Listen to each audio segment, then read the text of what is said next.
Happy New Day, CSA. Um, I thank God for the lives of each and every one of you for having been through this year till this very day. And last Tuesday, we had this prayer council meeting with Reverend, and the decision was made that I have to take the sermon today. In fact, I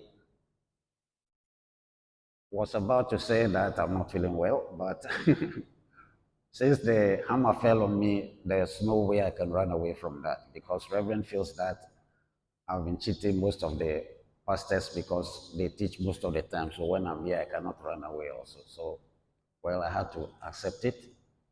And much of the discussion we had on that Tuesday was about faith.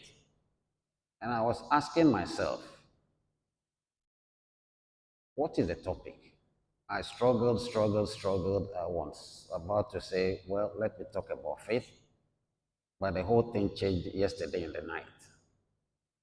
I was reading Joel Goldsmith's book, and he made some mention about Christmas, the way we perceive it. And I wanted to share some portions of that writings to all of us so that we see how to look at Christmas into the future.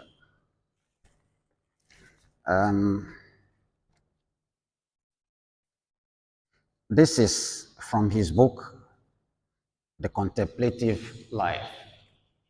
And it says here, esoterically, the meaning of this is that when you say this is about Christmas, is that the human consciousness, which is the place of enjoyment, comfort, revelry, never has room for the Christ. When there is sufficiency of supply, health, and the comforts of home life, rarely is there room in that consciousness for the Christ. And because of this human complacency, usually it is only when sickness, sin, or poverty is experienced that the consciousness is ready to receive the revelations of the Christ. I think this is one of the problems which most of us will face. Until we are faced with a particular challenge, until we are faced with a situation in which you see that there's no hope anywhere, you can rely on any human being's capability, then you begin to realize that, hey, there is a certain higher power. How does this factor into our lives? If you look at the story of the prodigal son, you realize that he came to his father and said, Father, I need all my inheritance. And the father never wavered. Everything that he wanted was given to him. And then he left. The Bible says he left into a certain faraway country. And after he has squandered everything he had, and he started eating what is called pig's food. When I say pig's food, you all know what pig's food looks like. Very dirty, not even fit for a human being. But how he managed to be living with pigs and so on, it's only something that all of us can imagine. Then, on and on and on, he realized that, hey, what I'm doing here is not fit for a human being. And that from where I came, there's much better life there than this one. So slowly the attention started turning towards the source. That is where he came from. And it is the same for each and every person that has come into this world. You can run away from it. Look at the time from which Adam was created till today. You will realize that From the time of Adam and Eve violating the laws of God and God threw them out from the Garden of Eden, it became apparent that God sealed the Garden of Eden with flaming swords, which is capable of turning in any direction. And also, he put wild animals at the entrance of the gate of the Garden of Eden so that man would not turn around to come and eat of the tree of the fruit of uh, life and then live forever. Because the initial law was that you can eat of all the fruits in the garden, but of the tree of the knowledge of good and evil, that you should not eat. So when Adam and Eve ate of that fruit, and God called Adam, Adam said, Lord, I hear your voice, but I'm naked. And this is where the consciousness dropped from the spiritual realm to the human realm. And that is where we are as at now. This is one of the things that we all need to come to terms with. Otherwise, we'll stay in this world. We will not bother too much about most of our spiritual practices and so on and so forth because things are okay. But it is only when sickness hits you, you begin to feel that, hey, there's a higher power.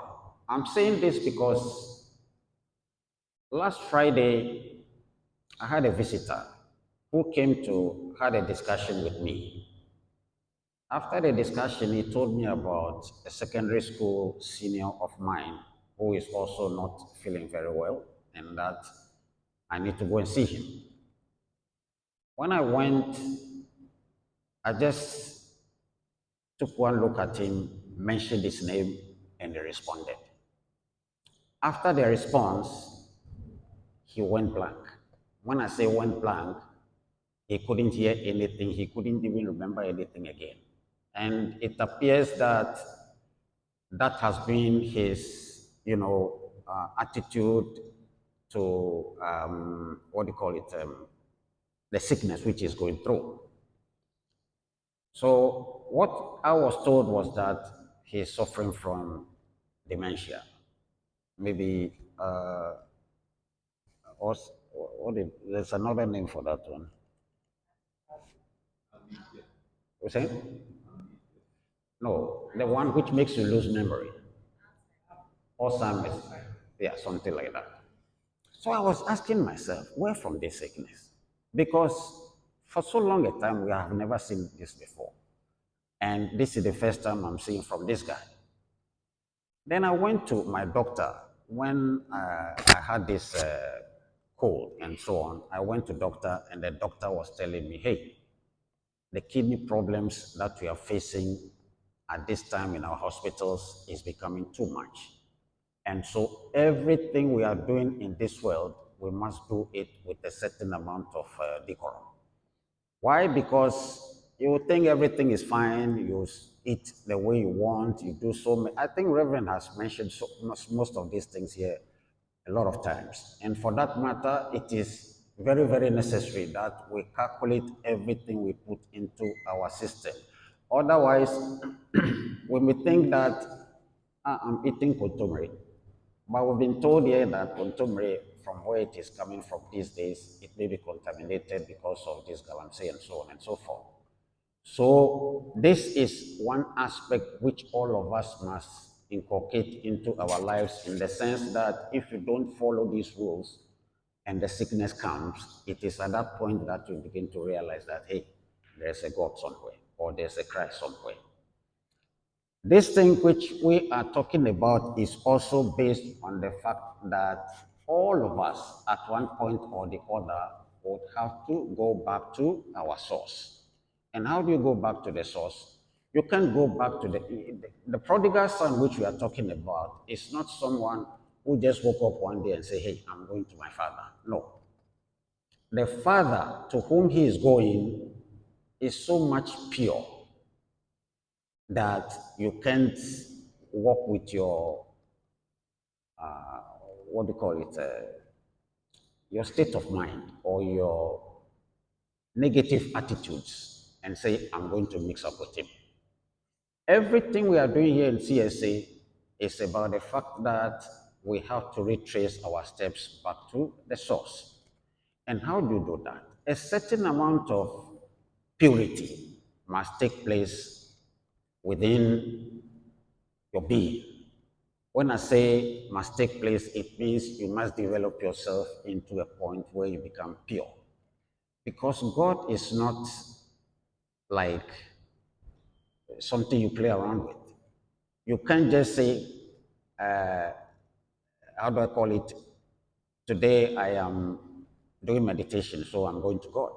You have to go through a whole lot of processes. If you check most of the masters that we have now, a lot of them have been through so many places in the Himalayas. They have been through so many, uh, what do you call it, disciplines before they got to where they are. Like we have for uh, Lahiri Mahasaya, Paramahansa Yogananda Ji, Sri Teswa, and all the senior ones which we know about them, all of them, they have been through all these processes. So in effect, it means that before you can even feel that, hey, I'm getting closer to God, a certain amount of purity must be in your life.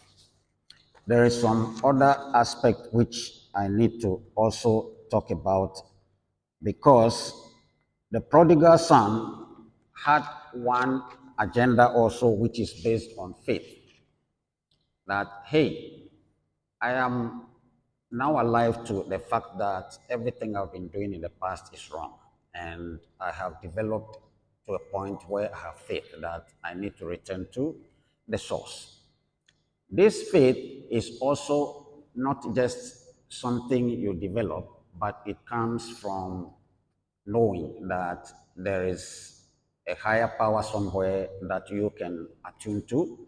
And for that matter, you have to ensure that this higher power can sustain me. So once he took the decision that he wants to go to the Father, he trusted that the Father would also accept him, but he will not accept him in the condition where he's eating the pig's food, which means there must be complete overhauling of his whole system. Therefore, if each and every one of us here would also want to get any closer to God, then it means we cannot joke with what we are doing here.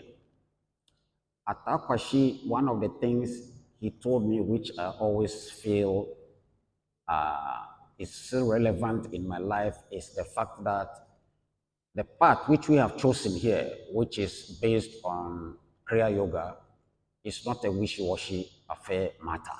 That is, you choose when you want to do certain things.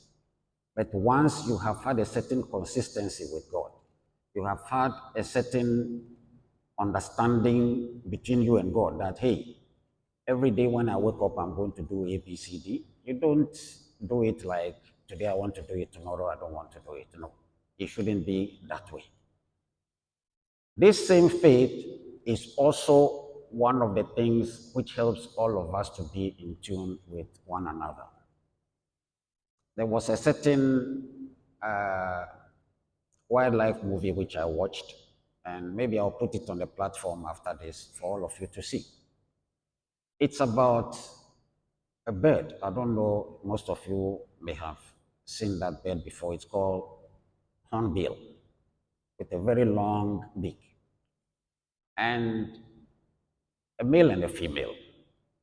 When the male became pregnant and was about to lay eggs and so on, they had to go to find a place where the female would lay the eggs and so on. And normally they will patch a wood. So they went to do the patching, and when the hole became enough to accommodate the mother and the eggs, and even up to the point where the eggs will be hatched, then they started to seal the hole with the female inside.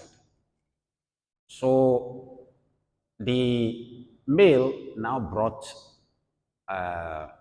mud from outside to the female. The female takes the mud mixes it with the saliva, and starts to seal the hole. When the hole became just enough for the male to start feeding them, to feed the female, then the whole operation stopped and the job of the male started. So every day, the male had a business of looking for food for the female because the female had to stay in that hole for 6 months. So the hole was very small. The female cannot go out, and it is this which was depicted as uh, trust and also faith. Before the hole was finally sealed, the female took one look at the male, in effect saying that, hey, if you don't feed me, I'm going to die. And if you want me to live with the little ones, then you have to do your job. So for the 6 months period, this male was going up and down, feeding the female until the female laid the eggs. After the eggs were laid, then the little ones came out. So the feeding had to be increased because now there's more mouth. And this male was working tirelessly. If you see the video, you'll be shocked. Then I said to myself, what sort of dedication is this? Even these animals, they have that trust, they have so much love for one another. Why is it that life these days have changed? Even for you to maybe think that, hey, my mother is here, let me go and see my mother because maybe she's old, she cannot do anything, let me go and look for food. They will not do it. I saw another uncle of mine also, that was, I think, some few days back. He had got stroke and he was lying in bed. Nobody was there with him. And it is like all the children, about six of them, they have abandoned him. Why? When I checked, I was told that the children said the man didn't take care of them and so on and so forth. But the question is, whether he took care of you or not, wouldn't it be good if you do that thing for him so that at least you get some blessing out of it? Because after all, he brought you into this world. So when we talk about faith and trust, it means that you yourself must develop yourself to a certain point where you will realize that, hey, everything that I'm doing, I'm not doing it for myself, but I'm doing it for God. I think this is one of the most critical things which we need to think about also. Then there is this other part here which Joel Goldsmith also made mention about. Let me just quickly read about it for you.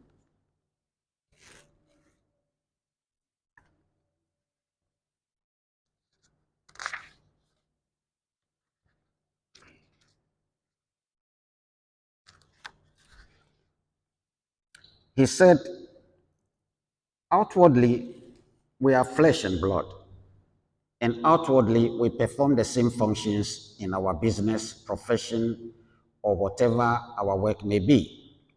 Yet, it is all taking place because of an inner activity. That means everything you are doing on the outside has its roots from the inside. Why? Because the body itself has no power of its own. Every power that body uses is using from a source which is from inside. Almost everyone who attains the Christ attains it first of all in his most depressed or debased state of mind, and as it proves itself in its experience and restores unto him the lost years of locusts and provides him with health and supply, it leads him to that point of realization where he knows that it is not enough for the Spirit of God to give him lodging and 3 meals a day.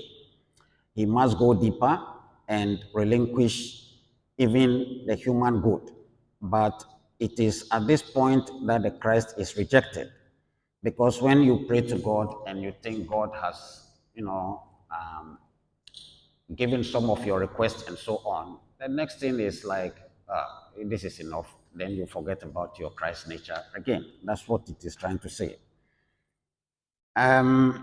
putting off that day so that human good can be enjoyed a little bit longer. Oh, yes. He assures himself that he will come to the Christ soon, very soon. He would get into deep meditation and live in and through the Spirit exclusively, not now, but soon. That means when things are getting better, then you begin to shy away from your Christ nature. So here also, what we are being told is that as we are taught here in CSA, everything that we are supposed to do on daily basis, you don't have to do because you're under pressure, but you have to do it because you think it's a duty for your own spiritual advancement. Why don't you just wake up every day knowing very well from 4 o'clock in the morning, maybe you need to do meditation. And then you wake up, you see your fellow human being, you think, hey, I can help somebody. And sometimes I want to mention certain things, but I feel restrained. Why? Because if you see someone and you think, hey, this person, I can help the person, and the feeling comes, help that person, and you negate on that advice, it goes back to affect you. Why? Because there are a lot of uh, people in Nigeria where I stay with, and well, families, little boys, two, three of them. I, I don't know how to say it, but you see, the father is like not minding them, and because we stay together, maybe the mother will come to me, oh, their school fees I haven't paid. They haven't even eaten. The first time the mother came to me, she knocked on my window. What is the issue? The husband left 3 days now. He hasn't seen them. He and the children, they are suffering. From that day onwards, it has become like a responsibility not for me alone, but for those of the Ghanaian lecturers living in that same compound to ensure that the children grow up very well. And this is one thing which I think the children now also come to accept that, hey, even if their father is there or not, anything they want, they can still get from us. So the three of us, we have put ourselves together and try to support. What I'm trying to say is that these little boys, we may think they are not our responsibility. But tomorrow, when they grow up to be big boys and they see me and the other colleagues in town, thinking very well, we could have helped them, we didn't help them. And for that matter, they know that we have it to help them, and they turn around and try to pick our pockets and so on and so forth. It means that we called for it also in a certain way. Why I'm saying this is because sometimes you don't need to have all the wealth you want and then keep it to yourself, but just share some for the rest of the world. And this is one of the biggest areas where I think that if you help in this direction, it helps you a lot. There is a quotation in uh, this book also which deals with casting your bread upon the waters. Joel Goldsmith says that a lot of people who try to steal other people's bread, which is coming to them from the waters, will find their fingers bent. Why? Because that bread which is flowing back is not your own. Your own must be the one which you put on the waters, which has to flow back to you after many, many days. But don't try to go and take from the place where you haven't planted it. So it means, in a certain way, all of us should be able to cast some bread upon the waters, and this bread would flow back to you after many, many days. So these are some of the key points which I wanted us to think about, particularly the way we look at Christmas, which is not something that you see funfair, you know, this, how do you call it,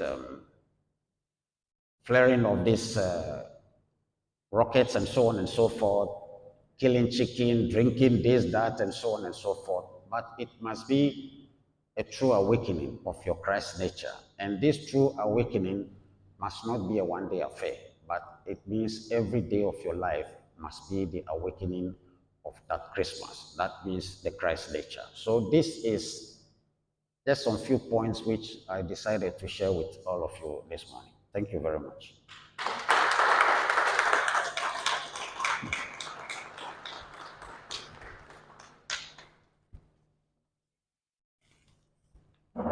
Thank you.